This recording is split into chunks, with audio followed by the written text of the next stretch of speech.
أبا ما صنت إبراهيم داود الأولي برامج كنا هيا نكوب ذي جرنا ساكا يدنيدا قد بكرنا وينوسوس فلاني هيستنس إن ذا يحبني جوك تدها عدي الله ودرها لك نقضه مركان سحود وندي بقول لابن maamulka degmada xudur ee gobolka Boqol ayaa tababar u furay golaha deegaanka ee degmada xudur si ay markaas si habsami leh uga gutaan howlaha ay u xilsaaran yihiin Cabdirasaaq Isaaq Saajin gudoomiyaha diboliska iyo howlaha guud ee degmada xudur ayaa warbaahinta qaranka waxa uu uga warbixiyay tababarka loo furay golaha deegaanka بسم الله الرحمن الرحيم مغاي ميل راي عبد الرزاق إسحاق ساجين ayaa ha gudoomiyihii howlaha guud iyo diboliska iyo horumarinta degmada tan xudur maamulka dawladda hoose ee degmada xudur gobolka Boqol waxyaabaha geeka inta badan inta ku soo imay ku madaxayna seminar aan aqoon kororsi oo lanka taal gaaray inay maamulkii ama golihii deegaankii la dooradeen ergooyinkii deegaankan Boqol gaar ahaan ee degmada xudur tababarkaas oo aan linka sameeyay aqoon kororsi maamulkaas la dooradii golaha deegaanka kaasoo la ka baray waxyaabo fara badan oo ku mideeyay qaabka hoggaanka leadership namada hoggaannimada iyo qaabka mas'uuliyadda qofka hoggaanka ah wada kor gaar ahaan heer degmo ama heer dawlad hoose ee degmada kan qof walba oo hilawaan ama golaha deegaanka ku tirsan degmadan doorku iskilay ama waxyaabaha iska sameeyay kor ilaa hadii la dooraday tababar iyo wadan lahayn sameeyna khibrad horan aan lahayna minaha adkaala sinay howlihii shaqo isu sii wada samarkan dardar galiye howlahaas ama shaqooyinkaas isu wada yaamay lambaray ama tababar lan siiyay inay howlasayti dardar galiyaan shaqaduna la bar weeygi iyo qaabeeshankii iyo markaasay ay howlka wada fadaan markan waxyaabaha gaarka ah ee idka lambaray ama la saaray diirada ma kumadaha qaabkii iyo siyaasadda dejin lahaayeen siyaasadda dejinta qaabeeshan aan baahda siyaasadda nafsiga marka la dejiyo boolasiin in la lahaato problemo badan adii koraan howlo badan yaani isku jaro kor markan qaabkii aad ku dejiyo fadi siyaasad iyo hadafka adeegsatay qaabka deera fadi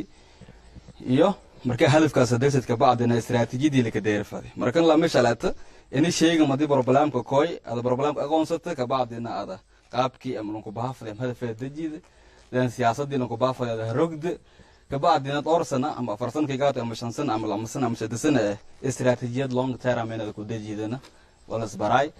markan ama ilaahay oo ku baranay qaabka go'aanada ku deero kor saalaan go'aan hadii la deero in adan ka fududaan laablaka aan hayn waxaana waa asal ka baraday markan way maleynayna aqoontii ee mana hata inkastoo tumu maalmoodii wala lamada laanka koob koran hatana wal badan sidii hore ma jeelay in la ku feelay waana wal badan la ku aragay waa yaranimada korortay jeelna hadii ilaahay marka Cabdirasaaq marka faahfaahin bal siyaasi bal deegaankan xaaladooda guud ee sidii u leeyahay maadaama diboliski iyo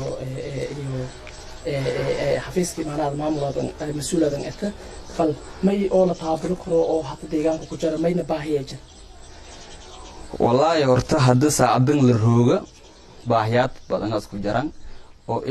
degmada hayta maadaama wadankan problem badan guud ahaan bahmar gaaraan hatan gobolkan Boqol ee magaalada degmada xudur haturoogna may eedan saameeyaan problemaadkii burburkii dawladnimo gaaraan hatan may taadan koboladay dhinaca nabadiidkii iyo shabaab iyo qawaarijti oo wadankan naftiidiyo problem badan jeesideen waa baadeen baahiyooyinkaas oo ku baahanyi inay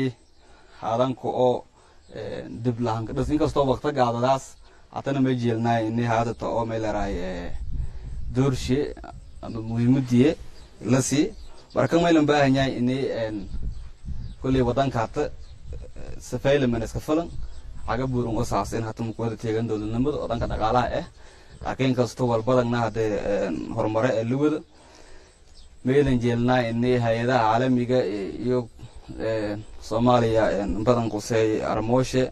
inay wal badan ku kaawan inkastoo hataba dadaaladii oo yarayna hadii hadaan dhinaca gargaarka iyo binaadinimada iyo macluulka iyo baaraha ciidan ku taakuleeyaan hatana oo meelaraay dawladnimada iyo maamulnimada iyo kaalalaana ma hata fadana inay hadii la yar dhinaca soo marka iyo programada horumarineed iyo dhismaha iyo dardargelintiyo inay hadan ku joogtay haddii ilaa yar marka baahiyaadkeeda badan yihiin wadanka ma dhisan ma isku jaree burbur iyo baaba maaragaasi hataa meel badan oo markii roobabka oo kale kooy ama kooyaan meeleeraay roobka inta badan inay meel badan oo wasaqe isku jaran laakiin may fadaan haddii ilaa yar dayactirka guud wadankan dayactir guudaan baahanyi iyo dhismo guud wadooyin haadan dhini walba haadan haddii ilaa yar waa nooylaas kumada marka mehejeediyaas u talaya ugu dambeyntii mehejeediyay noo kaaladaan maamulka iyo dowladnimada soomaaliyaba tala mehejeediyay inay oo horumaradaas haadaan horumaro oo may leeraay iska amal oo fulbana ka dadaala maanaa unuuna may leeraay dee may dardargeliyaan haddii ilaa yar inay baahi walba oo dee mashaariic dhinaca iskuulaadka haddii raatnaha booqanay meel oo dowladda hoose leeto oo yani babliga oo dowlad hoos kooyo oo shaksi iyan lahayna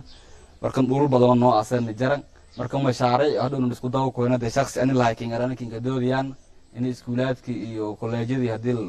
laka dhiso kole haddii mashaajidi iyo may leerahay ini laka dhiso kolley meelasayti improve garayni ima hatana may leerahay dhismooyinka kale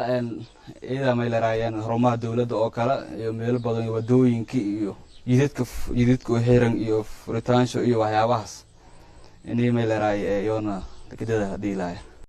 hagaag daawadayaal halka aanu ka goyno warbixintaasi oo markaa waa codka gudoomiyaha dibudhiska degmada Xudur oo ka hadlayay tababar ay u fureen golaha deegaanka ee degmada Xudur barnaamijka ayaan daawadayaal ku guda jirnaa